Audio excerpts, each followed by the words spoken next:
terkait dengan penambahan anggaran di dinas PUPR tersebut, kemudian ada semacam caprem gitu ya, jatah preman gitu ya, sekian persen begitu untuk kepala daerah. Nah itu modus-modusnya.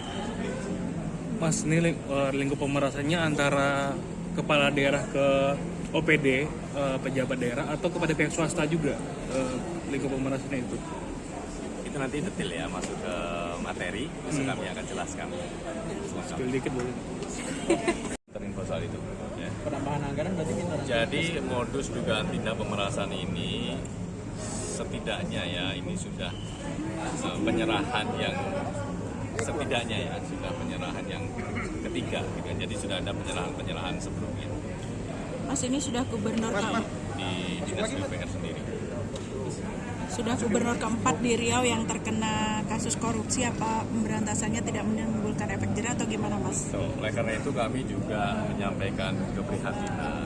Oleh karena itu penting untuk pemerintah daerah khususnya di Pemprov Riau untuk lebih serius lagi melakukan pembenahan, melakukan perbaikan bagaimana tata kelola di pemerintah daerah itu kan bisa dilakukan upaya-upaya perbaikan.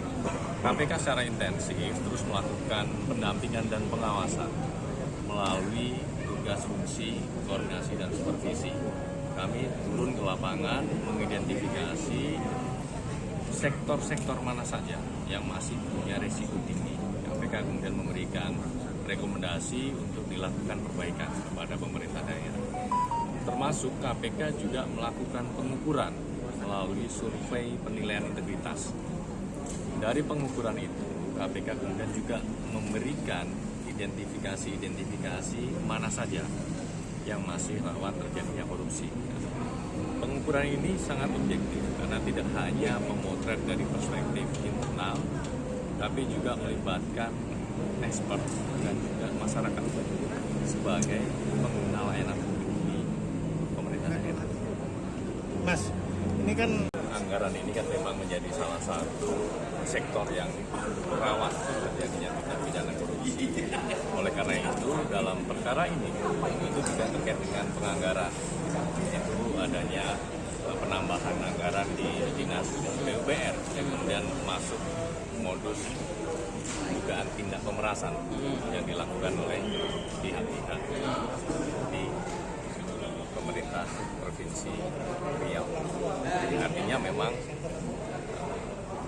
sektor anggaran ini punya potensi terjadinya tindak pidana korupsi dengan berbagai modusnya.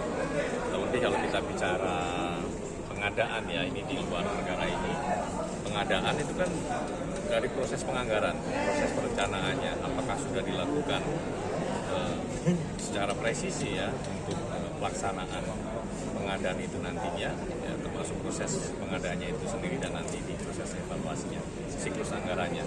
Ya, oleh karena itu memang kami melihat anggaran ini menjadi salah satu sektor yang rawan terjadinya korupsi.